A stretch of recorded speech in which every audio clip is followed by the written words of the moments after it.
आणि यानंतर बातमी आहे बीडमधून। बीड प्रकरणात मुंडे आणि धस यांच्या भेटीनं एक वेगळंच वळण मिळाले। पण आता संजय राऊत यांच्या एका आरोपानं याला आणखी एक खळबळजनक जोड दिली आहे। दुसऱ्या धनंजय मुंडे यांच्यावर आता नवे आरोप अंजली दमानिया यांनी केलेत। आजच्या दिवसभरामध्ये बीड प्रकरणामध्ये नेमकं काय काय घडलंय पाहूयात या संदर्भातला हा रिपोर्ट। धनंजय मुंडे आणि सुरेश धस यांच्यात मोठी डील। एखादं मोठं डील ते पदरात पाडून घेतील आणि त्यानंतर ते शांत बसतील। तसंच झालेलं। आता मी कॅमेरासमोर बोलणं मला आता योग्य वाटत नाही, पण एक फार मोठं डील झालेलं आहे। मुंडे धस यांच्यात 4.5 तास बैठक। मी सुरेश धस आणि धनंजय मुंडे यांच्यासोबत मागच्या आठवड्यात 2-3 तास माझी चर्चा झाली। काही विषयावर मतभेद आहेत, काही विषयावर वेगवेगळ्या चर्चा असू शकतात। सुरेश धस आणि धनंजय मुंडेंच्या भेटीनंतर निर्माण झालेले संशयाचे ढग अजूनही खाली बसायचं नाव घेत नाहीये।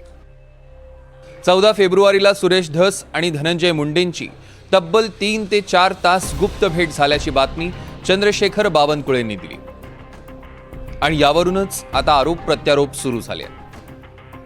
संजय राऊतांनी सुरेश धस आणि धनंजय मुंडे यांच्यात एक मोठी डील झाल्याचा आरोप केला।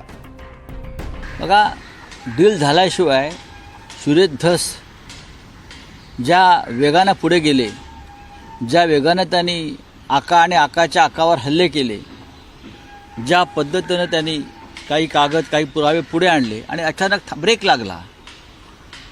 आपण कोणाला भेटायला जातोय आणि आपण कोणासाठी भेटतोय, आपण कालपर्यंत कोणासाठी लढत होतो याचं भान त्यांनी ठेवायला पाहिजे होतं। त्यांनी ठेवलं नाही। पण मी आधी सांगितलं की मला एका प्रमुख माणसानं आधीच सांगितलं सुरेश धस माघार घेतील।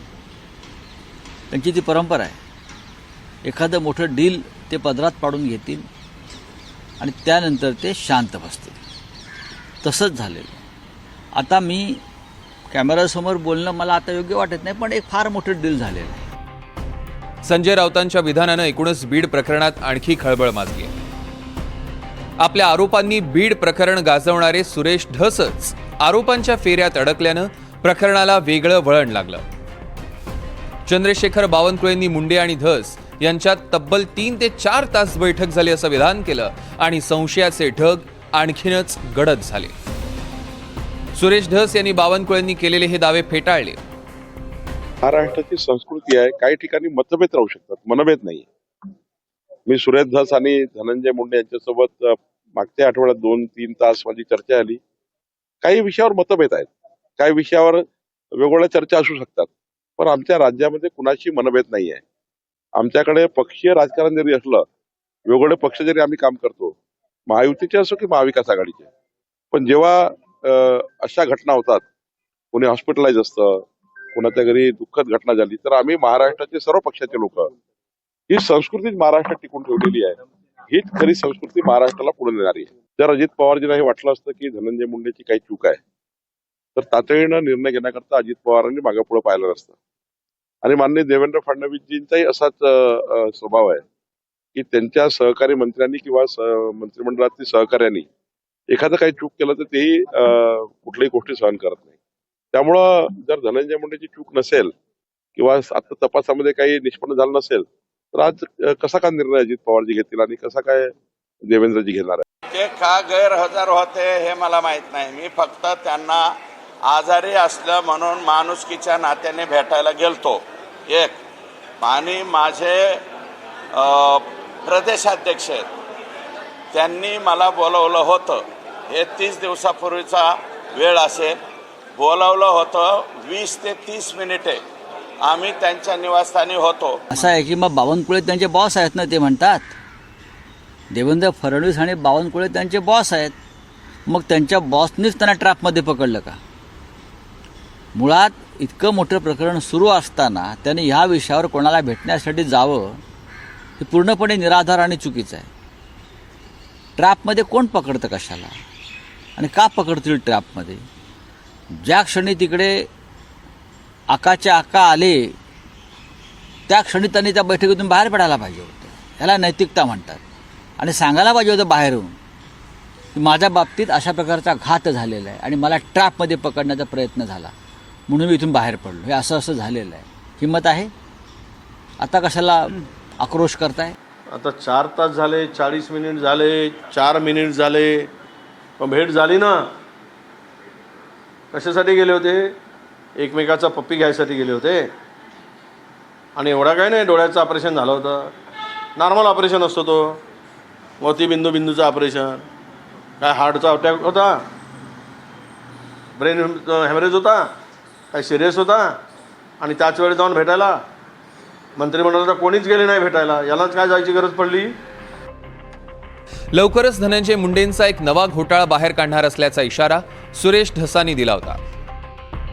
पण त्याआधीच सामाजिक कार्यकर्त्या अंजली दमानी यांनी एक नवा बॉम्ब फोडलाय. धनंजय मुंडे कृषी मंत्री असताना मंत्रिमंडळात निर्णय घेतलेला नसताना खोटे आदेश दिल्याचा आरोप दमानी यांनी केला.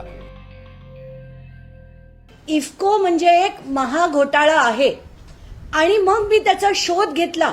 मग बघते त्याच्यावर लोकसभेत प्रश्न विचारले गेले आणि एक नाही अनेक इफ्कोचे घोटाळे अनेकदा झालेत. आणि मी आता जेवढ्या तुम्हाला एक्झिबिट्स दिल्या आहेत त्याच्यात सीबीआयचा एक FIR देखील आहे आणि तो FIR आणि इतर लोकसभेतले विचारलेले प्रश्न ते देखील मी लावलेत. राज्यसभेत विचारलेले प्रश्न देखील लावलेत. आणि किती मोठ्या प्रमाणावर भ्रष्टाचार इफ्कोमध्ये होतो याचे सगळेच्या सगळे डिटेल्स दिलेत. म्हणजे ती फार्मर कोऑपरेटिव्ह नावासाठी आहेत, पण तिथले अधिकारी काय काय करतात, अगदी तिथले मेन CEO पासून लोक कसे कसे भ्रष्टाचार करतात त्याचे सगळेच्या सगळे डिटेल्स मी तुम्हाला एक्झिबिट्समध्ये दिलेत. आता चॅप्टर नंबर 2 किंवा कृषी घोटाळा नंबर 2 त्याच्या मोठ्या घोटाळ्याकडे येऊया. आणि इथे धनंजय मुंडे कुठच्याही पद्धतीने वाचत नाही. हे एक पत्र आहे. हे पत्र इतकं कमालीचं आहे की त्याच्यावर तारीख नाहीये. मंत्री लिहितात पण त्याच्यावर तारीख नाही. आता या पत्रात काय लिहिलंय? दिनांक 30 सप्टेंबर 24 रोजी झालेल्या मंत्रिमंडळ बैठकीत दिनांक 23 सप्टेंबर 24 रोजी झालेल्या बैठकीत विचारार्थ ठेवण्यात आलेला मंजूर झालेला कृषी विभागाच्या प्रस्तावाचे इतिवृत्त कायम करण्यात आले. म्हणजे हा मंत्री किती थराला जाऊ शकतो हेचा हे धडधडीत उदाहरण आहे. मी 23 तारखेचा आणि 30 तारखेचा या दोन्ही कॅबिनेट बैठकांचे तुम्हाला मी अटॅचमेंट्स पाठवलेले आहेत.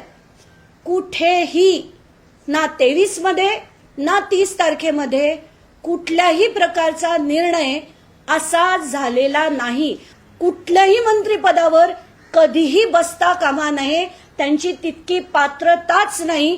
कारण इतका भ्रष्ट माणूस जो मंत्रिमंडळाचे निर्णय झालाय असं दाखवून जर भ्रष्टाचार करत असेल तर असा मंत्री यापुढे कधीही झाला नाही पाहिजे. कृषी तर नाहीच नाही, कधीही हा मंत्री झाला नाही पाहिजे अशी माझी थेट मागणी आहे. आणि आता तरी अजित पवारांनी आणि मुख्यमंत्र्यांनी आता तरी कारवाई करावी. कारण हे खोटे निर्णय दाखवून मंत्रिमंडळात कॅबिनेट बैठकीत झालेला निर्णय आहे असं सांगून जर GR काढला असेल तर हे ऍब्सल्यूट खोटं आहे. कृषी खात्यासंदर्भात धनंजय मुंडेंवर याआधी दमानी यांनी अनेक आरोप केले.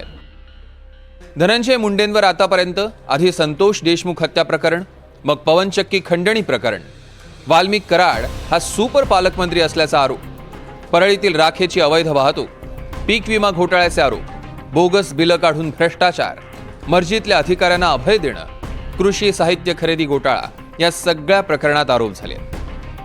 संतोष देशमुखांची जी हत्या झाली त्याच्याबद्दल सगळ्यांना जो आक्रोश आहे आणि त्याच्यात जे आतापर्यंत नीट त्याच्यावर कारवाई होताना आपल्याला जी दिसत नाहीये, अपेक्षित अशी होताना दिसत नाहीये.